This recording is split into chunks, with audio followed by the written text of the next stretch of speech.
ដែលបងប្អូនអាសាគេផ្អៀងជិះគេមកគឺស្មារបស់យើងក្តោបមុខហើយជើងរបស់យើងតែងតែដាក់បែបហ្នឹងអញ្ចឹងរឿង3ដែលរំខានដល់បងប្អូនទី1ហ្នឹងគឺមានអារម្មណ៍ថាសាច់ដុំទ្រូងតឹងចាសាច់ដុំស្មាក៏តឹងហើយជាពិសេសគឺសាច់ដុំតាគៀកហ្នឹងគឺកាន់តែតឹងថ្ងៃនេះខ្ញុំមានគួរលំហាត់ប្រាណសម្រាប់ជួយដោះស្រាយរាល់បញ្ហាហ្នឹងបងប្អូនគ្រាន់តែមុនពេលគេហ្នឹងបងប្អូនចំណាយពេលធ្វើលំហាត់ប្រាណ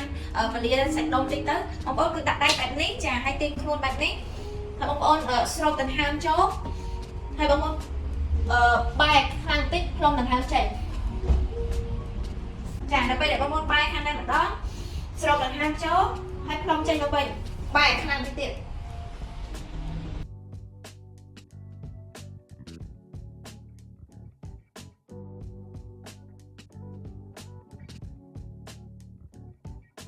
ចឹងដល់ពេលដែលបងប្អូនបែមកខាង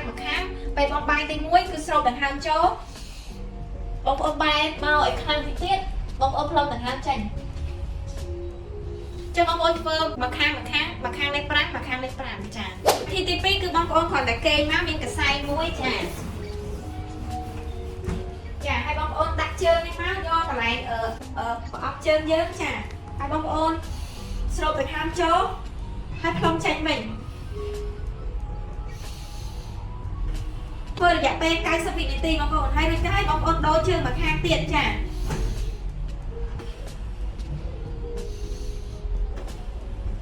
គឺបងប្អូនព្យាយាមរក្សាដង្ហើមចេញដង្ហើមចូលដូចគ្នា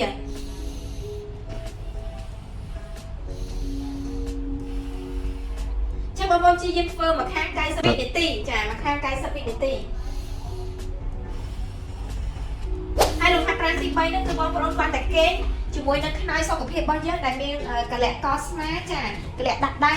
ពេលដែលបងប្អូនជ្រើសរើសខ្នើយដែលមានផាសុខភាពជាពិសេសហ្នឹងគឺខ្នើយសុខភាពហ្នឹងគឺវាមានកលៈត្រូកចាហើយមួយទៀតហ្នឹងគឺវាធ្វើឲ្យរាងកាយឆ្អឹងខ្នងបងប្អូនស្មើទៅពេលដែលបងប្អូនគេងទៅគឺរក្សាទម្រង់ឆ្អឹងខ្នងត្រង់ល្អចាអត់ខ្ពស់ពេកដែលធ្វើឲ្យចោលធ្វើឲ្យតឹងសាច់ដុំទេហើយវាមានកលៈដាក់ដៃចាហើយនៅពេលដែលបងប្អូនគេងផ្អៀងចាគឺវាមានកលៈត្រូស្កនេះចាកលៈត្រូកនេះកលៈត្រូកនេះណាបងប្អូនសំខាន់ជាងគេគឺកលៈត្រូកហ្នឹងហើយនៅពេលដែលបងប្អូនគេងខាងមុខគឺមានកលៈត្រូមុខហើយមានកលៈដាក់ដៃទៀតអញ្ចឹងនៅពេលដែលបងប្អូនគេងមកគឺទទួលបានផាសុខភាពនៃការគេងបងប្អូនគេងអត់មានភាពតឹងសាច់ដុំឬក៏ការប្រឹងនៃសាច់ដុំក្នុងការខ្នើយខ្ពស់ពេកឬទាបពេកទេជាពិសេសគឺអត់មានទម្ងន់ដែលសកត់មកស្មារបស់យើងខ្លាំងពេកណាចាគឺគេងលក់ស្រួលបងប្អូនចា